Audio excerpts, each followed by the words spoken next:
Okay, let's start. Yeah, again, thank you for joining everyone to this first North American and European tech drop-in session. So these sessions are meant to be an informal session where we do a live demo and we take some questions at the end. So we're expecting questions to come from you. You can even request to come on mic and ask your question live if you want to at the end. You can do that by putting your hand up and I'll take you off mute. But please, yeah, keep the questions coming as we go through the session, and then we'll answer the questions at the end. We won't stop to take questions during the demo. It's not many slides. We're just going to go through 2 slides, and then we're going to go straight into a live demo.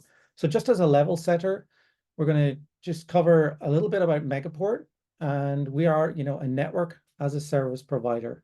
So we operate inside data centers. We deploy our network in over 850 locations around the world. And the way we do that is by going to lots of different data center operators, over 100 different operators, and deploying inside their DCs. It's Megaport's network. It's a private network. It is fast to configure, and it's under the control of our customers. So our customers can provision the services in real time. They can build what they need when they want it. They can also use automation, infrastructure as code. You can provision everything via APIs or via Terraform as well.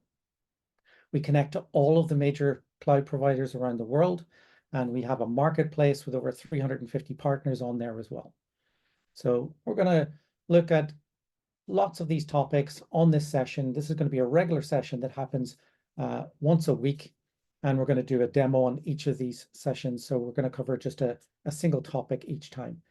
This week, we're going to talk about Crosscloud. In particular, we're going to feature the Megaport Cloud Router. We're going to spin one up and start using it. So the Megaport Cloud Router is a virtual routing instance that comes pre-licensed. It's available in over 90 locations globally, and it comes in 4 different sizes, up to 10 gig throughput, and larger throughputs coming very soon. You can connect it, like shown in this diagram, to all of the major cloud providers. We're just showing 4 here. So if you need to connect to Google, Azure, AWS, and Oracle, we have the private interconnects already in place to these cloud providers. So for example, on Microsoft Azure Express route, we have lots of those locations around the world pre-connected. So all you have to do is provision the connectivity and you're up and running. Same for all of the other cloud providers like AWS Direct Connect. So why would you need or like to use a cloud router? Well, you can, the speed is key. You can spin this up and start using it within minutes, and we'll see that very shortly. When the device is up and running, you've then got private connectivity between the cloud providers. Once you connect those in, you can have up to 25 connections into this cloud router, and you can also connect it back to on-premise networks and to your data centers as well. If you're connecting to cloud, you also get lower egress fees because this is private connectivity to cloud. So the cloud service providers, especially the major ones, they have lower egress costs on private connectivity. The other thing is that when you look across the interconnects that the cloud providers have, like Direct Connect, Fast Connect, Google Partner Interconnect, these points are often in the same data centers in a metro. So they've all chosen similar data centers to present their private interfaces.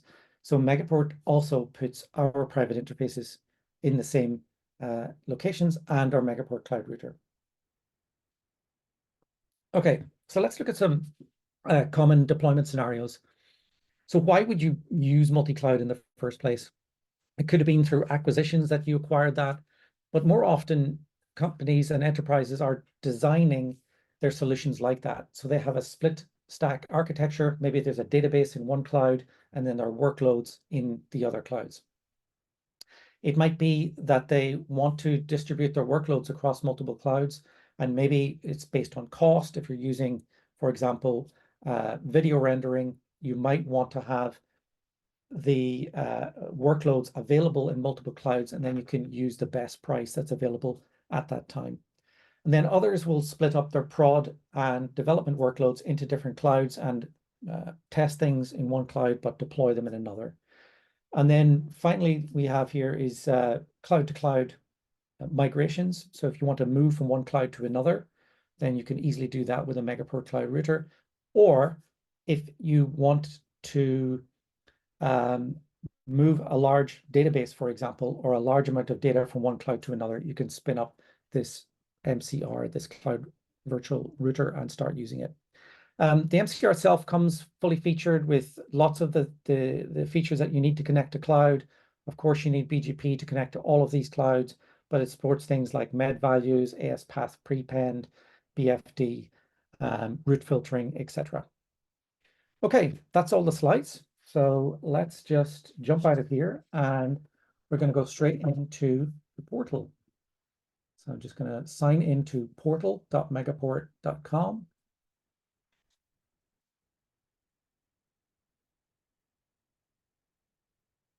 And the first thing we'll get is a map view of the account that I'm in. So this is a live account and it has services provision that you can see here.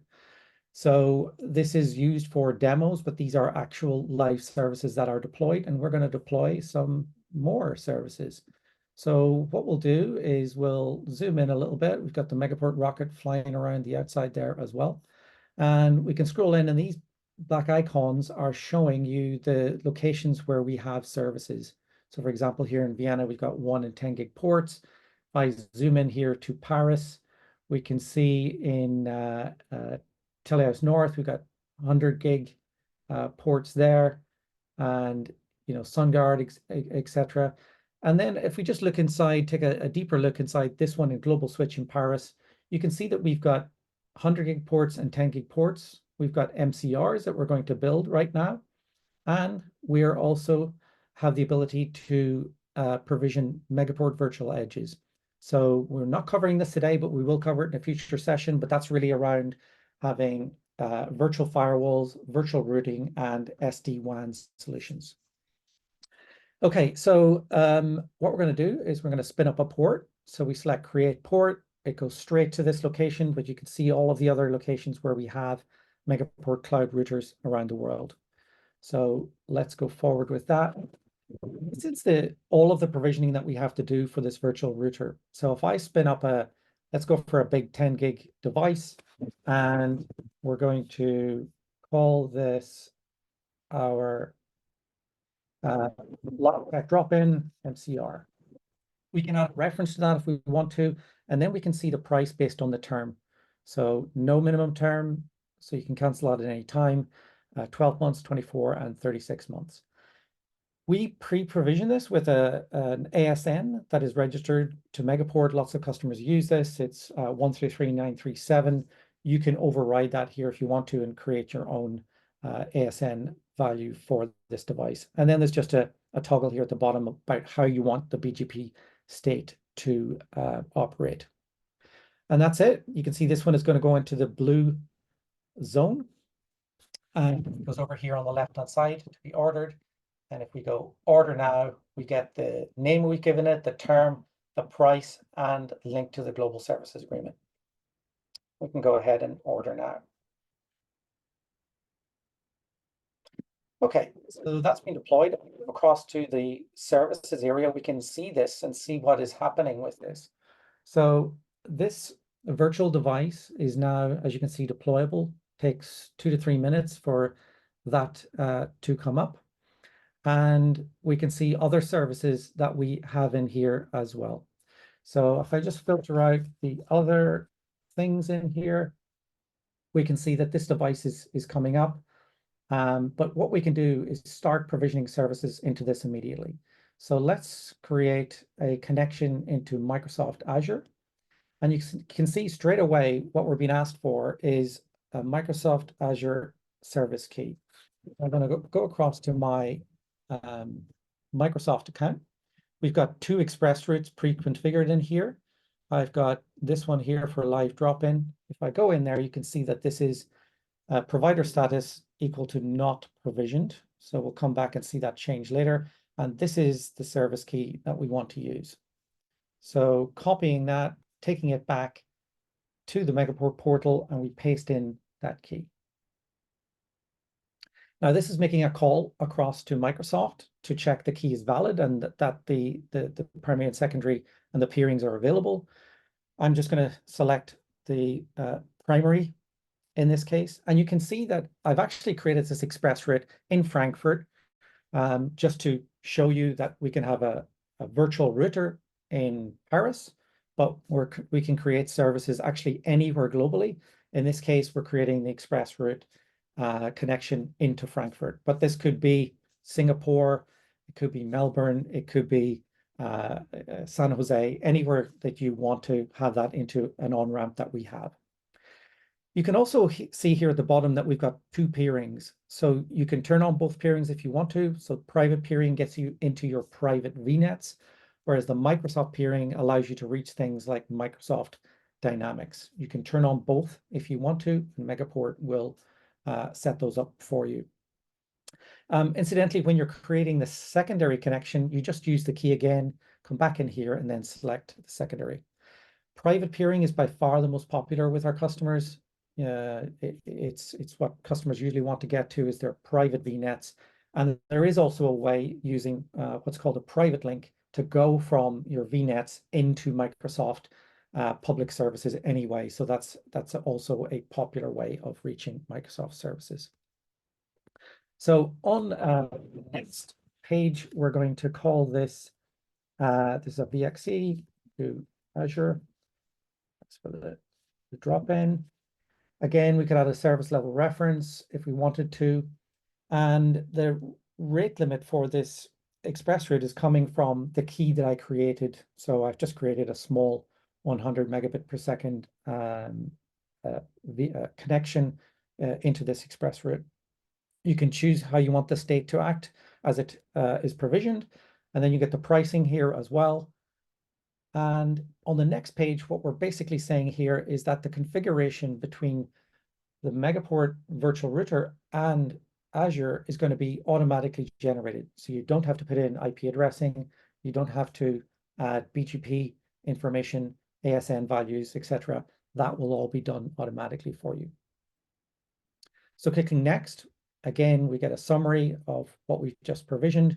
We can add that VXC. It drops in to the shopping cart here on the left. Again, a call goes out to Microsoft to check that the key is still valid, and then order now. It finally goes to Microsoft and it consumes that key. Okay, so once that is consumed, we'll be able to see that connected to the Megaport Cloud Router that we have just deployed. There you go, the Cloud Router is up and running. This is going through deployment, and we'll see that change inside the Azure portal as well. After a few minutes, we'll come back and check that that is in provision state. So while that's going on, we're going to go and let's just have a look at the AWS console. So in here, we're going to create, we've got a pre-built connection that I've got another system up and running that I'll show you later, but I'm going to create another connection in here and it will appear here. So back in the Megaport portal, I add another connection to this Megaport Cloud Router. And this just shows you actually the other things that you can connect into this virtual router. So you can use a service key to connect to other parties on the Megaport network. So you exchange this key out of band with that, let's say, partner or supplier, and then you can connect privately over the Megaport network. You can connect to anything on the Megaport marketplace. Doesn't matter where it is in the world, you can connect to that. And you can connect privately to anything else that you might have deployed around the world. So if you have a data center port, you can just connect privately to that. But what we're going to do is go into cloud, and we've got all of our cloud options here, major clouds, and we're going to select AWS. So there's 2 private partner interconnect models that AWS supports, and Megaport supports both of those. So one is hosted connection, and this is really popular these days because it supports transit gateway. So you can create a transit VIF, a private VIF, or a public VIF with this. Hosted connections are fixed due to the AWS rules, so it's fixed dedicated bandwidth. The other option is hosted VIF, and this is a more flexible model. We absorb the direct connect port fees, and this is flexible. You can turn up and down the data rate on the fly as you need. So let's just select hosted VIF. And you can see that I'm given the option to connect to any location around the world where we have these hosted VIFs. So I'm going to narrow that down a little bit. And even though our cloud router is in France, we're going to connect back into the UK. And we're actually going to take a connection that allows us to reach EU West 1, which is in Ireland, because AWS has an on-ramp in London for that region. Okay, so selecting next, again, we'll give it a name. And this is VXC to AWS, and VXC is Virtual Cross Connect. And just add the drop-in to it, and then we could match the connection on the Azure Express Route side. We can go higher if we want to have an imbalanced connection there.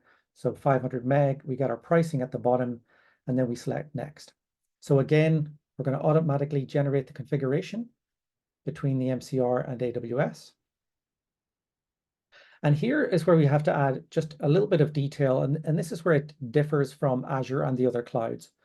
So if I go back into my AWS account, what I need to gather is my AWS account ID.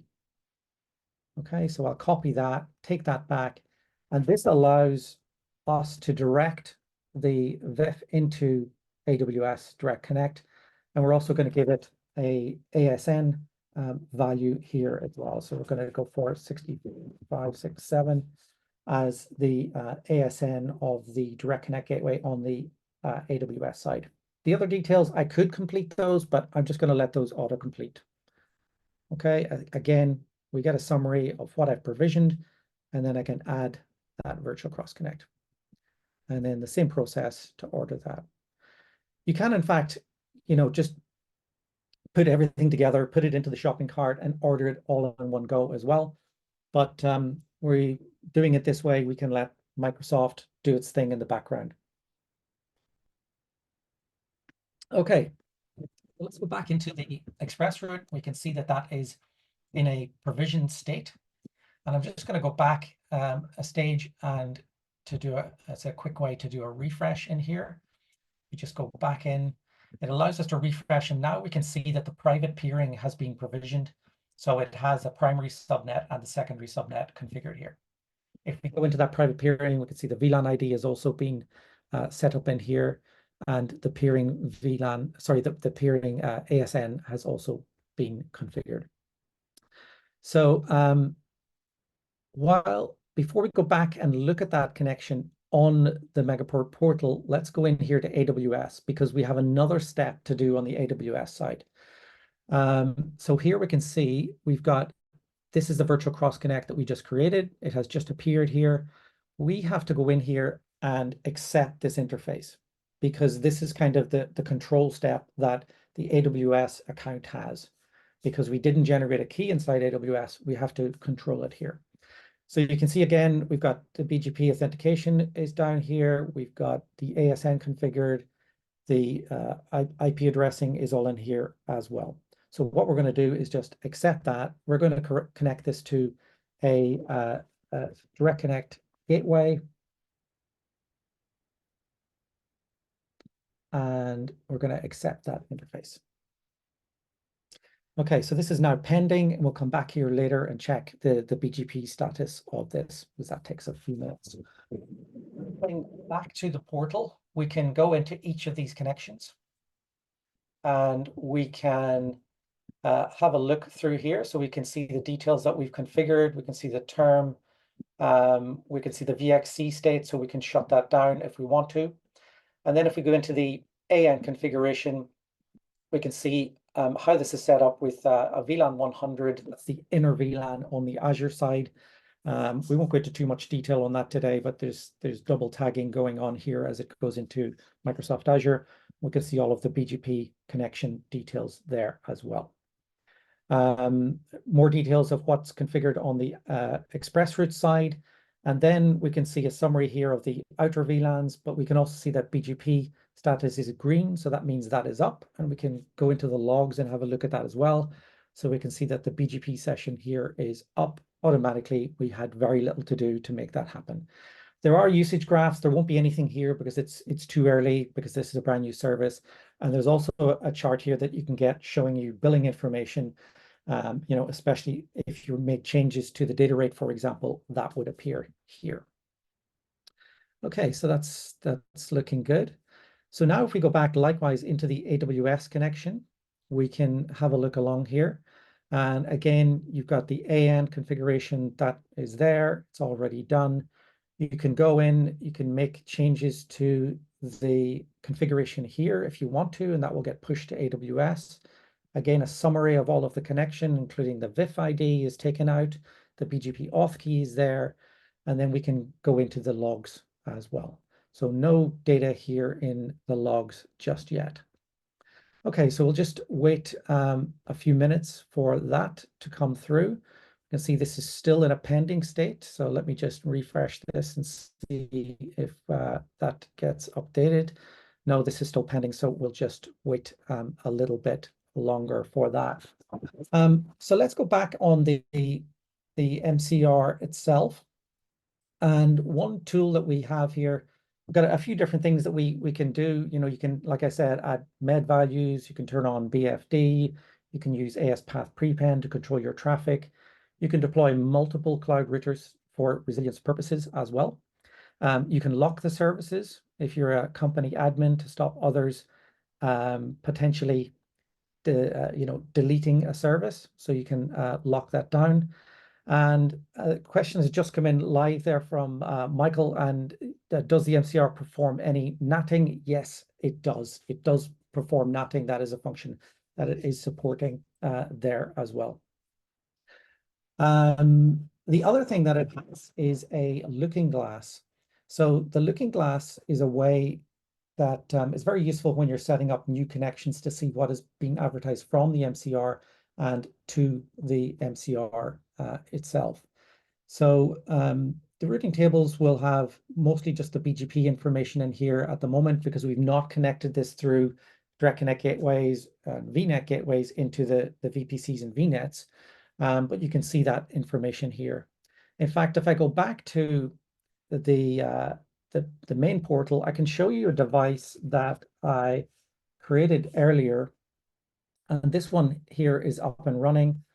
I can go into the looking glass here, and I have already connected this through to the gateways. So it has prefixes being advertised out of the device. And so we'll be able to see that here. So it goes off, it's interrogating those route tables in this MCR that I provisioned earlier. This one's actually in Amsterdam. I've got an Azure Express route in Zurich, and I've got an AWS connection in London. So you can see these here. You can see the BGP table off here as well. So you've got the BGP prefixes, and then you've got other ones advertised from AWS and Azure. And one thing that's quite useful is if I click on neighbor routes, it will take the perspective of this virtual cross connect, and it will tell me from this virtual cross connect's perspective what is being advertised from it and what is being received from that, in this case, cloud provider. We're looking at AWS at the moment. So we're advertising the BGP prefixes, but also this 10.0.10 0/24 that's coming from Azure. And then we're receiving these from actually from a transit gateway. Okay, so let's go back and look at AWS. And this seems to be going slow, having still in pending mode. So that typically would move from pending, and then it would be available, and then BGP would just follow on from there quite quickly and go to an up status. So from there, what we'll do is we'll move across and we'll take your questions. So please keep your questions coming. And let me just have a little read of some of these and see, can I pick out a few of these? So we've got one here that's saying, is asking, where is the MCR deployed and can it be deployed inside the cloud? So no, it cannot be deployed inside the cloud because it lives on the Megaport network. So it is deployed on our equipment in over 90 locations around the world. And like I said, we're typically making these virtual routers available, pre-licensed, next to the on-ramps or those private interconnects into the cloud. So they are ready to go, but not inside the cloud. You can connect to other virtual routers and firewalls inside the cloud, but not deploy our virtual router in there. So let me just read one of these. Yeah, so there's a question here about pricing. And basically, let's say if you want to connect to AWS and then to Azure, you have to pay for the express route and the direct connect and the Megaport Cloud router. And that is correct, yes. So basically, the payment for the pricing for Megaport is all shown inside the portal. You pay for each element. So you'll pay for a virtual router, depending on how big of a device you deploy. You'll pay for each virtual cross connect, depending on where the A end is, where the B end is, and the data rate that you provision on that connection. So each VXC is chargeable. And then, yes, you will pay inside your cloud account for those interfaces.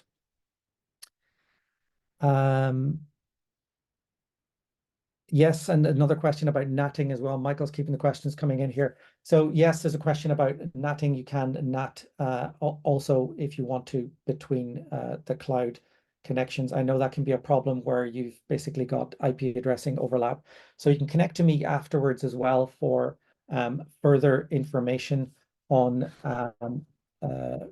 being able to do natting and further detail that we're not going to cover on this short session today. So let's go into this AWS connection. It has finally become available. I'm going to do a refresh on this screen. BGP still says down there, but actually that can be quite slow. And sometimes the portal is faster. So if I go straight into the logs, we can see that the BGP peer is actually up. So this is actually the first place that you'll usually see that BGP peer coming up, even though AWS is saying it's down. That will catch up in a few moments. So I'm going to take one final question, and yeah, I think there's some questions here about, what other things can I connect to? Can I connect back to my on-premise data centers?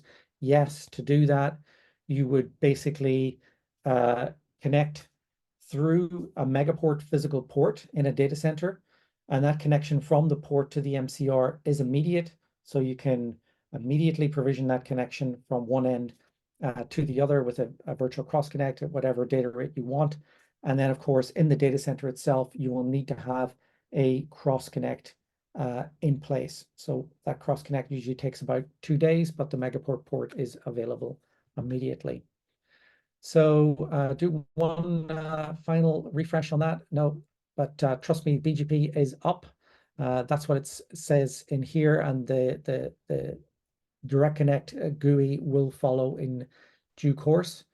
But that's all that we are going to run through today. So please do reach out to me if you want to explore any further details with me.